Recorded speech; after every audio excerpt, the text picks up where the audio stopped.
Militari della Guardia di Finanza sono entrati questa mattina al San Bassiano, restandovi diverse ore. Dal mattino fino alle prime ore del pomeriggio i militari della tenenza di Bassano del Grappa hanno operato negli uffici della direzione generale dell'U7 Pedemontana e più volte i mezzi delle Fiamme Gialle sono stati visti entrare e uscire dal portone principale del plesso ospedaliero cittadino.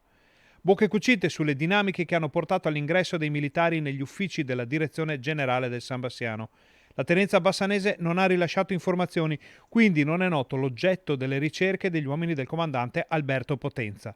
Non è stata rivelata neppure la natura dei documenti nel mirino delle Fiamme Gialle, la cui presenza a San Bassiano è segnalata dalle 11 circa fino alle 14.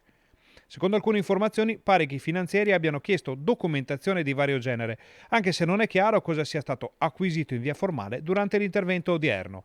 Nessuna comunicazione ufficiale è arrivata dall'U7 Pedemontana, ma la presenza delle divise fra l'ospedale e gli uffici della direzione generale è stata notata da molti utenti e dal personale.